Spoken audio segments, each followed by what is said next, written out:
happy to answer any questions I can. Go ahead, Ed. John, it's Ed Graney, a two-part, talking to some players from that time this week. They couldn't believe almost 20 years have passed since you went to Tampa. I guess the two parts are, one, can you believe that much time? But also, in that time, has your perspective, thoughts, views changed about what went down and how you got there? That's a loaded question. I'm just concentrating on this game, honestly. It's a great opportunity for both teams to try to get another win. But I try not to get too deep, too philosophical. I had a great time in Tampa. A lot of my best friends are still there and live there, so I'm looking forward to competing. John, when you look at this Tampa defense, they're playing at a pretty high level. How much of that comes from the two linebackers they have, and just what kind of challenge are David and White for you? Yeah, they're very good. White and certainly Levante David, they're tackling machines. They have a great system. You know, if you know anything about Todd Bowles, you know it's a pressure defense. Single gap, guys get up the field, and these linebackers, they don't make mistakes, and one thing they don't do is they don't miss tackles. They got great range, great instincts, and they don't have the ability to get tired, which is very disappointing to me. John, Chris Matthews, KLAS, CBS here in Las Vegas. I was just wondering, when a team has such talent on defense and they do so many things so well, where does kind of the process start to break down and prepare for a team like that? Well, you have to give them credit. Obviously, you respect the players that they have, and I certainly respect the system that they have. So you try to teach your team what they're doing, how they're doing it, and what we have to try to do to prevent them from doing what they want to do. It's a lot. They have a very vast scheme. They can do a lot of things. Play man-to-man. They can play zone. They have a great pressure package, and they're not afraid to call it. So education is a big part of this first couple days, and that'll give us a chance to have the ability to execute. John, I saw some reports that Chuck Brown has gone on the COVID list. If you could shed any light on that, and also does that affect his status for Sunday, and is there anyone else among the players that have to be isolated as well through the contact tracing? Well, we're listening to the league, and they're advising us on what to do. Trent Brown is not here today. His status is unknown. We had to send 5 of our starting linemen home today because they had a tracer. I guess they were around Trent. I can't get into things any more than that, but hopefully we'll get some players back tomorrow or for Sunday. John, Sam Gordon here, Las Vegas Review-Journal, coaching against Tom Brady again. For what's going on 2 decades now, he's still doing his thing at a high level. In what ways do you feel like he's adapted his style of play, if at all, to combat Father Time and still be effective at age 43? Yeah, you don't know what age he is. We should take a good look at it. He's not showing any sign of age at all. He's one of the great quarterbacks, certainly. We know that, but he's adapted every year to different personnel, different coordinators. He's the best. You know, it's a great thrill for us to have a chance to compete against him. John, Levi Edwards with Raiders.com. Of course, the defensive line did a great job getting after Patrick Mahomes 2 weeks ago and making sure that he would stay out of the pocket. Do you expect to see the same type of energy from the defensive line going against Brady, who is primarily a pocket passer? Well, I hope so. You know, I hope we see that. You know, we know we're going to see a lot of screen passes to slow the rush down. Tom's smart that way. We got to do a lot. We got to stop the run. You know, this running back's for real. This kid is running hard, and we got to earn the right to rush the passer. Hey, John, it's Tashawn Reed from The Athletic. We saw Devontae Booker had a really nice game against the Chiefs. How beneficial is it for you to have that sort of complete running back room now with having, obviously, Jacobs as the lead back, Booker is kind of the power back, and Jalen Richard as that third down back? Yeah, we're pleased with Booker. We think he's getting better in our system, and you know, Josh wears him down, and then it's good to have a running back that's capable to come in and take advantage of some reps. Hey, John, this is Vic. What does David Irvin bring to the mix? I don't know. We're just excited to have an opportunity to help him redeem his career, rejuvenate his career. You know, we're going to help dust him off. We're going to see where he is. But I don't make any predictions. He's not been in football in some time, and I'm looking forward to putting him in silver and black and seeing what happens. He's got a resume, but nothing recent. John, at the risk of asking you to be deep and philosophical, I wonder if you could address what impact being on the field at that Ring of Honor with Tampa did in getting you back on the sideline. Well, that makes me deep and tearful, really emotional. That was a great night in my life to share it with some of my former team and coaches. Was special, and that's what coaching's all about. You know, you want to try to help players improve on and off the field, and ultimately you want to try to help them win. But that had a lot to do with it. That certainly was a springboard for me in terms of how much I missed it. Coach, Adam Hill from the Review Journal. I'm making an assumption here, but Gronk seems like your kind of guy that you probably just enjoy watching playing. To see him playing at a high level again the last couple of games, what does he bring to the team, and what do you think when you watch him play? Well, he's a great tight end. He's a real tight end. You know, he reminds me of Jason Witten from a standpoint that he can play as a conventional tight end and run block, pass protect. You can line him up in the slot or outside, and he can dominate the game at any position you put him. Great competitor, great clutch performer. The bigger the game, the better he plays, and I know he's going to be ready Sunday night. Hi, John. Levi Damien from USA Today. As far as just before the bye week, you among the players that you were optimistic about getting healthy, or more healthy in this case, was Trent Brown. How much of a setback do you think it is that now he's not available again? I mean, it's obvious. I mean, we don't have Trent today. We don't have any of our linemen today. So how happy am I? I'm not happy. I'm concerned. I'm really more concerned about Trent, his health, than anything.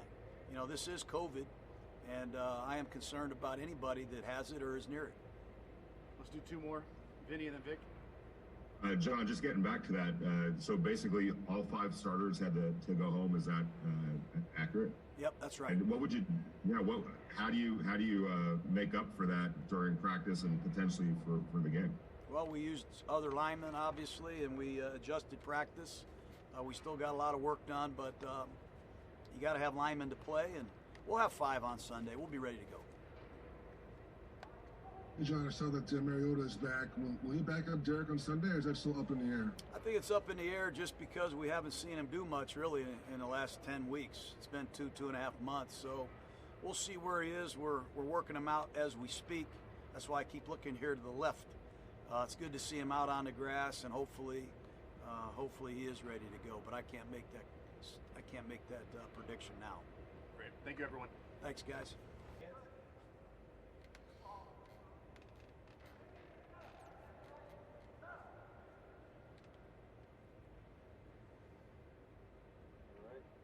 Jared? Yeah, Jeff, Jerry McDonald from the Bay Area News Group. You're got a major uptick in play against Kansas City on the defensive side and did some real good things. I'm just curious as to, you know, how you see your development in this defense and over the first 5 games of the season and what's to come. Yeah, you know, I'm getting a better feel for the defense. You know, it was definitely a challenge just coming over, this being my first year with a new team, and you know, in the middle of COVID and without getting to participate in an off-season program, and then you know, just having a kind of an odd training camp. Probably took a little longer than I would have liked to feel comfortable, but you know, it's a long season, and that's why we practice, so you can get better as the season goes. So you know, I'm not sure what my role is going to be going forward, but just ready to contribute however they ask of me. Hey, Jeff, just curious how, you know, David Irving, you know, will be kind of welcome into that defense and what you would expect to see from him and reflections of his play when you guys were teammates in Dallas. Yeah, you know, when I play with him in Dallas, he's I mean, he's a huge individual, and you can't even really get a good feel for it till you see him in person. But not only is he really big, but he's just a really good athlete. He's really flexible. He's got really long arms. So, you know, he makes a lot of plays just on that natural ability alone. So, you know, I think the time off of football obviously is going to take him a little bit to get his cleats back underneath him. But at the end of the day, he's still the same size, same athlete that he was in Dallas. So, you know, I'm expecting him to help us out a lot. And Jeff, you've gone up against Brady before. Does he look any different now in this offense than he did when he was in New England? What do you see from him?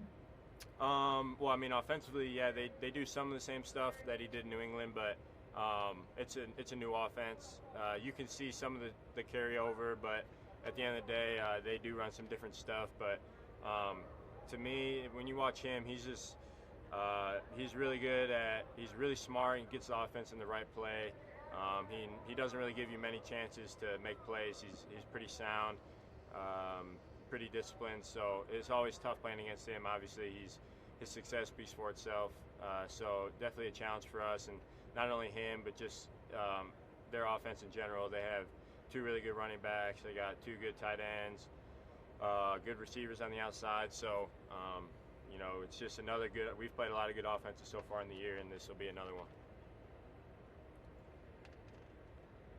Hey Jeff, what's stood out about getting to know and working with Jonathan Abram? Yeah, I would just say the first thing is just his energy and his intensity, and it's not just on game days. He's really like that, even in meetings and practice, in the locker room. It's just I love being around him. Just his energy and then as a player, his physicality. As a fan of football and as a fan of safety play, you love watching him because he's old school player in the way he's physical, but at the end of the day, he's still a really good athlete. He's really fast, really elusive. So I really enjoy playing with him, and I think as he plays more and matures in this league, the sky's really the limit for him. Jeff, it seems like Gronkowski's starting to really get comfortable in their offense. His production has been up the last couple of games. What does he bring to their offense, and what have you seen from him over the years as a player? Yeah, I mean, he obviously him and Brady have a great connection. That's going back a long time. So, Brady's comfortable throwing him the ball.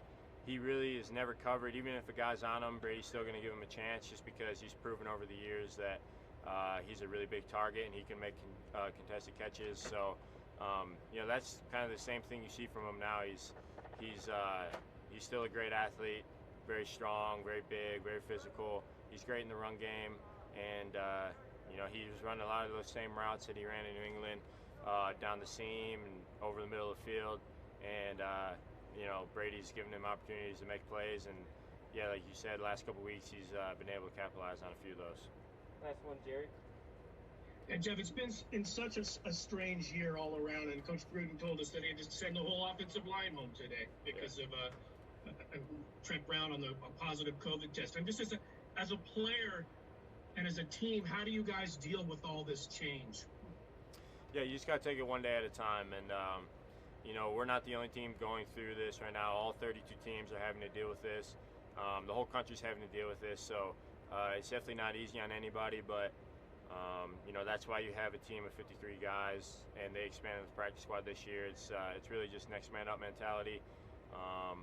Whoever's available for the game, that's who we're going to play with. And when you leave the building, it just takes a little bit more discipline, and we just have to make sure that this virus isn't going to go away anytime soon. So we're just going to have to make sure that we stay on top of it, and we're really diligent with all the protocols, and that's about it. Thanks, Jeff. All right, thanks. All right, guys. Are we good? Please raise your hands for Derek.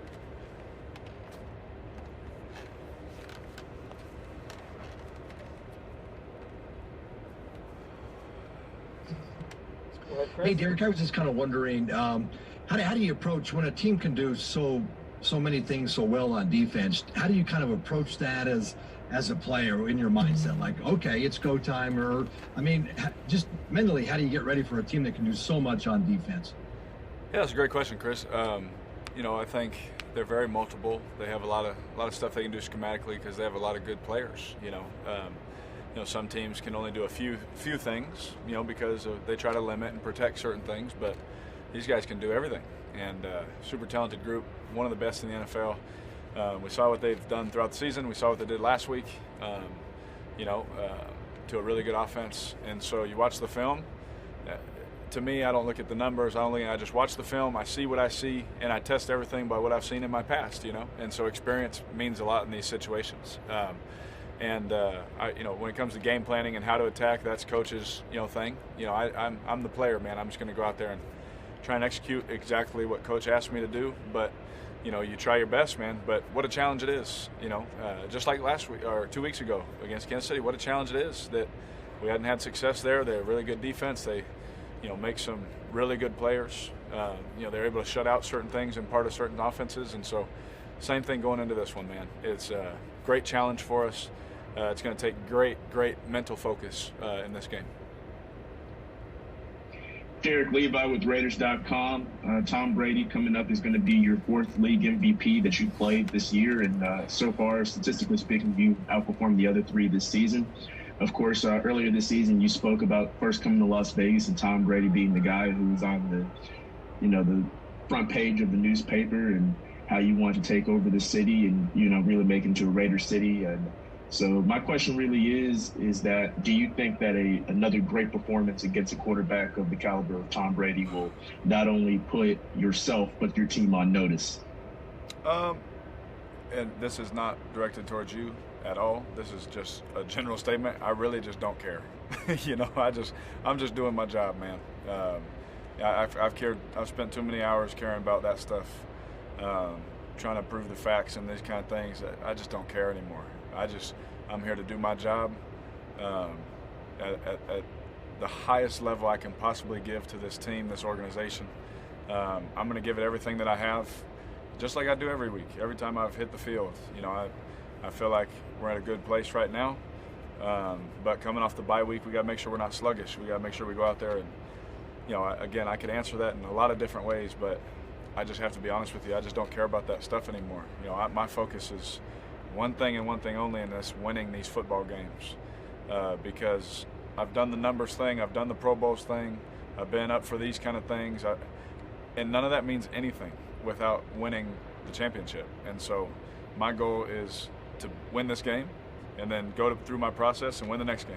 All the other stuff that comes with it, that's for everyone to talk about and tweet about. I just don't care anymore. Hey, Derek. You're averaging about 10 yards per attempt when you're under pressure. I'm just curious what you're seeing from defenses or what you guys are doing offensively that you're still able to drive the ball down the field when you're under dirt like that. I think there's so many things that go into that.